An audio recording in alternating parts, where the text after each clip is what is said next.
अस्सलाम वालेकुम रहमतुल्लाहि व बरकात। अल्लाह के नाम से शुरू जो बड़ा मेहरबान और निहायत रहम करने वाला है। आज लॉकडाउन के 44 दिन पूरे हो जाएंगे, यानी 44 दिन से ये गरीब मजदूर लगातार चल रहे हैं, अपने घरों की ओर बढ़ रहे हैं। 40 दिन से ना इनका कोई खाने का इंतजाम, ना कोई पीने का इंतजाम और ना ही कोई सवारी का इंतजाम। कोरोना वायरस को भारत में लाने वाले वो अमीर लोग जो लगातार फ्लाइट से उड़ उड़ कर एक कंट्री से दूसरे कंट्री जाते थे, लेकिन कोरोना वायरस की मार सबसे ज्यादा इन मजदूरों पर पड़ी जो अपने राज्य को छोड़कर दूसरे राज्य में मजदूरी करने के लिए गए थे। कोई दिल्ली से बिहार की तरफ चलता है, कोई आसाम से बंगाल की तरफ चलता है, कोई गुजरात से बिहार की तरफ चलता है, कोई दिल्ली से उत्तर प्रदेश की तरफ चलता है। लगातार ये लोग चल रहे हैं, किसी का पैर फट रहा है, किसी का सर फुट रहा है। ये गरीब मजदूर पुलिस की नजर में क्रिमिनल है, सरकार की नजर में क्रिमिनल है, लोगों की नजर में गलत मानसिकता रखने वाले लोग हैं। कभी पुलिस की लाठी का शिकार होती है, कभी भुखमरी का शिकार होती है, कभी कोई प्यास से मरता प्यासा होता हुआ दम तोड़ देता है। कोई इनका पूछने वाला नहीं है। हालांकि पूरा भारत देश इनकी मजदूरी की बुनियाद पर टिका हुआ है। पूरी भारत की इकोनॉमी इन्हीं मजदूरों की वजह से टिकी हुई है, लेकिन इन मजदूरों की परवाह किसी को नहीं है, ना किसी राज्य के सरकार को है, ना ही सेंट्रल के सरकार को है। इनको खाना खिलाने वाले आम भारतीय नागरिक हैं, इनको पानी पिलाने वाले आम भारतीय नागरिक हैं, इनकी देखभाल करने के लिए आम भारतीय नागरिक है, लेकिन सरकार ने ना इनका खाने का इंतजाम किया, न पानी का इंतजाम किया और ना ही किसी सवारी का इंतजाम किया। सरकार की मूर्खता देखिए।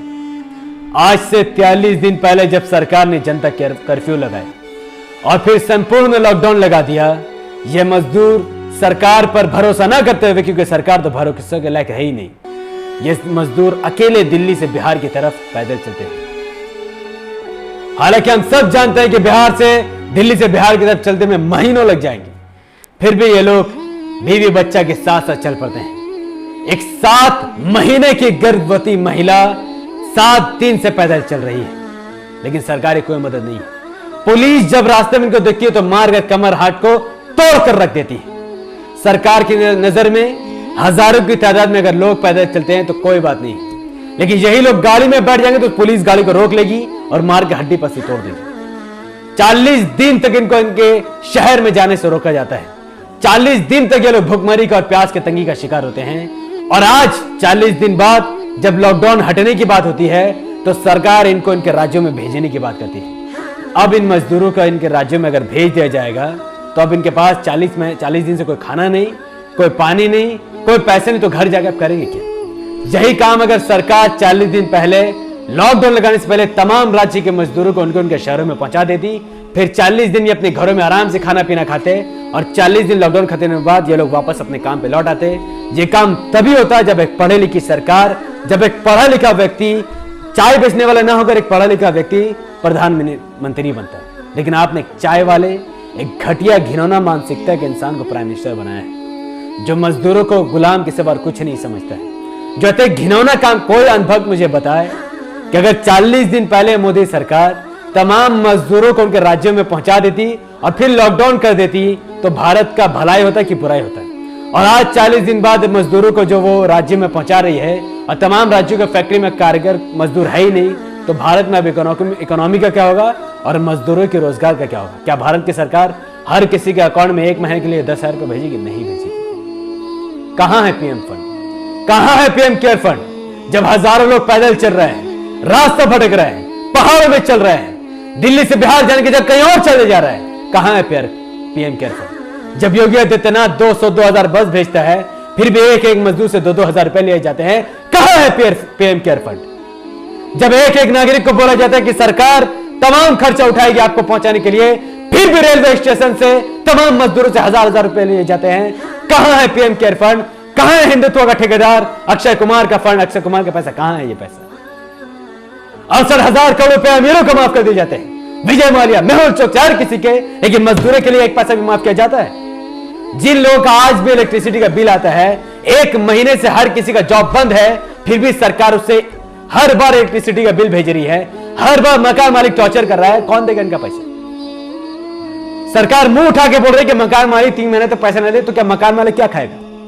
क्या आपने मकान मालिक के अकाउंट में पैसे भेजे? मजदूरों के अकाउंट में आपने पैसे भेजे? 500 रुपए महीना अगर आप किसी को देंगे तो 500 रुपए में कौन क्या क्या खाएगा? नीतीश कुमार कहता है कि हर मजदूर को 500 रुपए में वापस कर दूंगा। कैसे वापस करोगे? कितने लोगों का बैंक में अकाउंट है जिसके बुनियाद पर वापस कर देगा? हर बार मजदूरों की फीलिंग के साथ खिलवाड़ किया जाता है, मजदूरों का मजाक बनाया जाता है, मजदूरों के साथ गुलामी के साथ व्यवहार किया जाता है। हालांकि वो मजदूर को गुलाम नहीं है। ये वही मजदूर जो अपने राज्य को छोड़कर दूसरे राज्य में काम करके उस राज्य की इकोनॉमी बढ़ाते हैं। लेकिन इसका हल क्या है? कब तक ये चलता रहेगा? ठीक कैसे होगा? ये तब तक ठीक नहीं होता है जब तक यही मजदूर पैसे लेकर अपने वोट को नहीं बेचेंगे, जब तक यही मजदूर पैसे लेकर रैली में नहीं जाएंगे, जब तक यही मजदूर धर्म की बुनियाद पर किसी सरकार को नहीं चुनेगी, तब तक ये भारत में ये सिचुएशन, ऐसी घटिया सरकार बनने से कोई रोक नहीं सकता है। क्योंकि इनको अपना वोट का वैल्यू नहीं पता है। इनको नहीं पता है कि भीड़ में जो पैसे दिए जा रहे हैं ये इन्हीं का पैसा है, जो इनको दूसरी सूरत से मिल जानी चाहिए थी। लेकिन तब तक भारत का ये माहौल, ये कचड़ापन, ये गवर्नमेंट का कचड़ापन तब तक खत्म नहीं होगा और भारत का अपमान तब तक खत्म नहीं होगा जब तक कोई पढ़ी लिखी सरकार नहीं बन जाती है।